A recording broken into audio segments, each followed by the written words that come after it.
Alright, I have the body back onto the drivetrain unit, and now we're going to work on the radio box, which is located right here. In order to get at the radio box properly, we're going to have to remove this cross brace here, which is got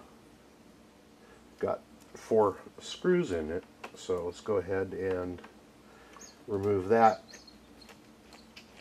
so we can get working on it. There's a screw up on the top here.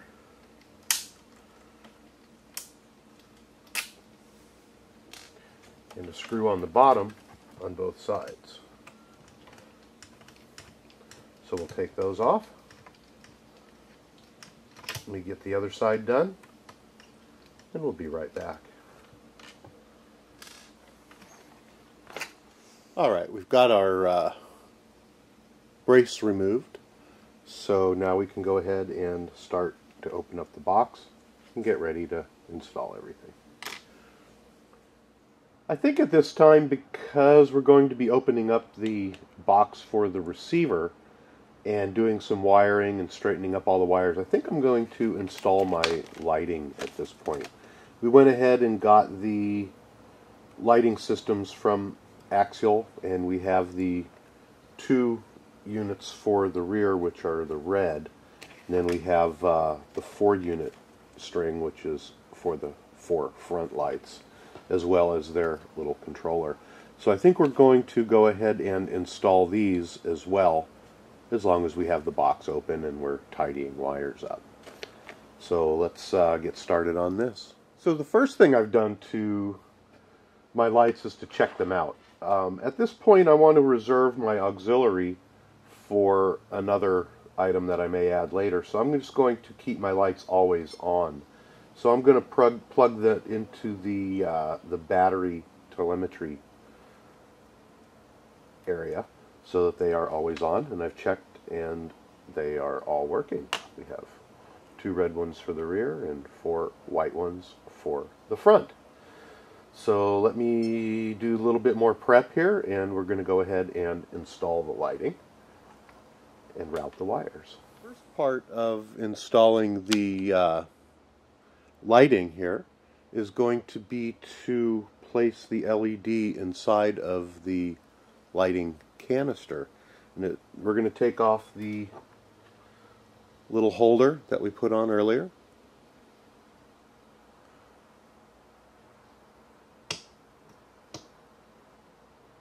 And we're going to place the bulb just directly inside the can, and it fits right in there. Now you're going to see the little hole here on the side where our holder hooks up, and we want the wires to be in line flatwise with that so the little connector can slip over. As you can see here, there's 2 wire leads going in, and we're going to want those wire leads to be around in this direction so the little holder can slip over. I'll show you what that looks like up close here. I'm going to slip the little wire holder over the connector area, just like so, and screw it back in. Pretty simple to get these on. And that's what this little unit right here is, what holds the LED into the light can. Very simple. You're going to repeat that process on the 2 rears and then on the 4 fronts. You may or may not want to take the lighting canisters out to do that. That's up to you. I have fat fingers, so it's actually easier for me to remove the lights first. I'm going to go ahead and do that, and then we'll start to tie the wires up out of the way and route them. Alright, well, we have our wires all lined up now for our lighting. We installed the lighting in the 4 fronts. You can get a little gander of it there. We kind of zip tied it up along and going down, and we'll clean all of that up once we get going here. We wired up in the back for these 2 units and ran the wire back and zip tied it along the way once or twice. We stretched these out because just at a glance this wire looks like it's pretty darn close to maybe not making it inside, and I don't want to put an extender on there. So we're going to see how that works out. All right, so earlier we removed our cross brace to take off the cover on the radio box. So let's go ahead and unscrew the radio box. There's 4 screws on here.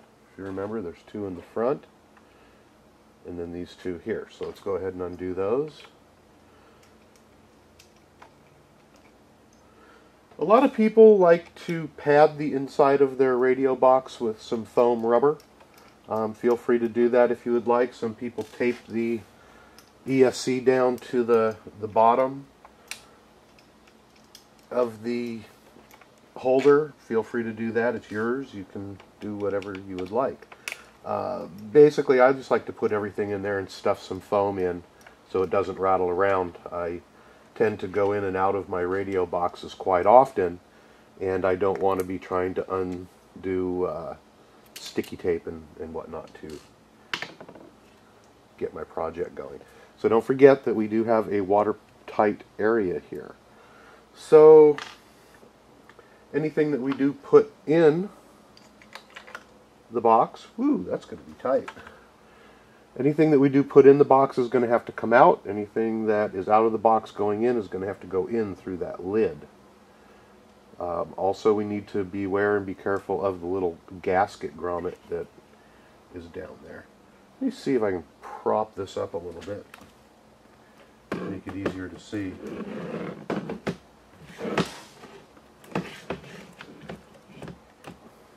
Yeah, there we go. Maybe that'll help out a little bit. So we have a couple of things to worry about here. We have our throttle, or I'm sorry, our steering servo. And I'm going to want to try to keep the wire somewhat loose. I don't want it falling down, but we're not going to want it really tight in there because that axle does move, and at full extension we don't want it to pull on the wire. So I'm going to go ahead and put that up through the bottom and thread that through. We also have our ESC, which we're going to put through the bottom. That's not right, is it? Hello. We're going to put those through the top. There we go. Now we're on a roll. We're also going to have our light controller inside. So that one is actually going to be self-contained in there. We're going to plug this one into our battery telemetry slot like we talked about earlier. We're going to plug our steering in. And we're going to plug our ESC in.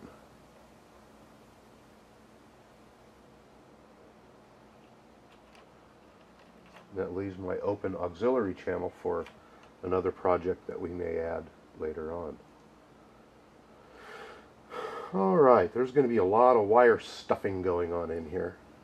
And let's also keep track of our antenna, because that's going to have to come out of the box in the other direction.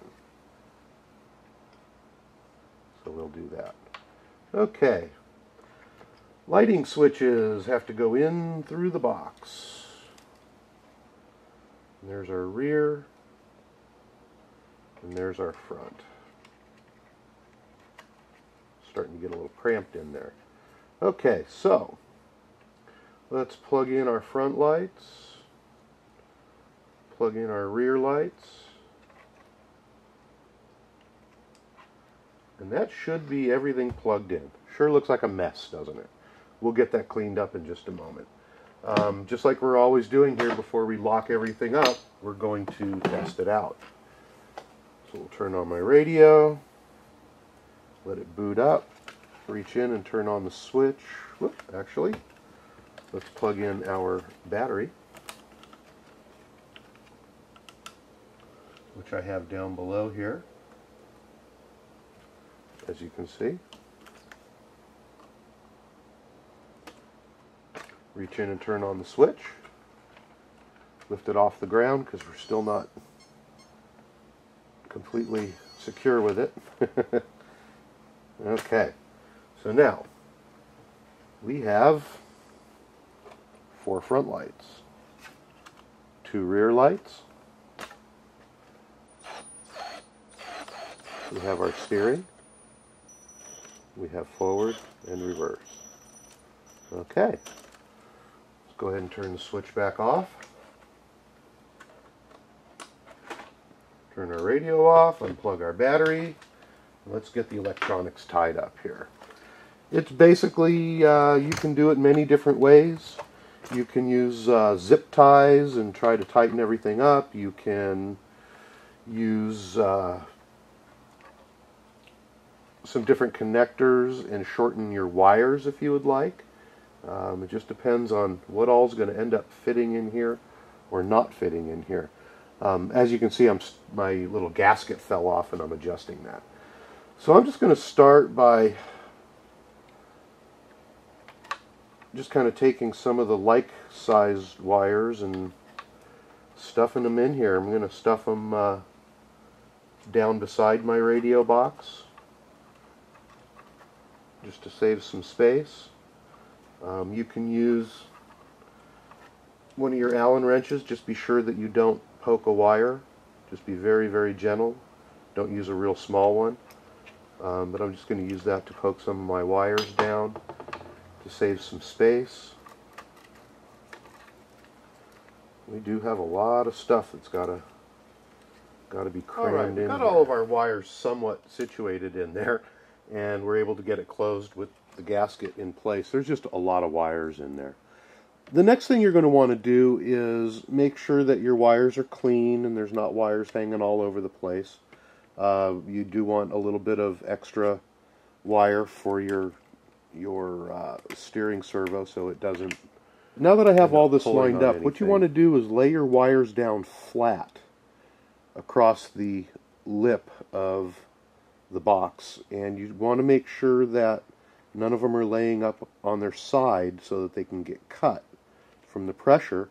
You also want to make sure that none of the wires are on the outside of this groove from here to this side, because when we put that top on, we don't want to pinch any wires. So we're going to go ahead and put that on just like so.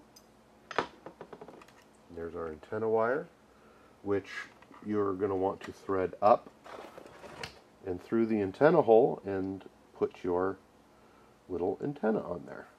I'm actually going to do it a little bit different. I don't want an antenna poking out, so I'm going to just kind of zip tie my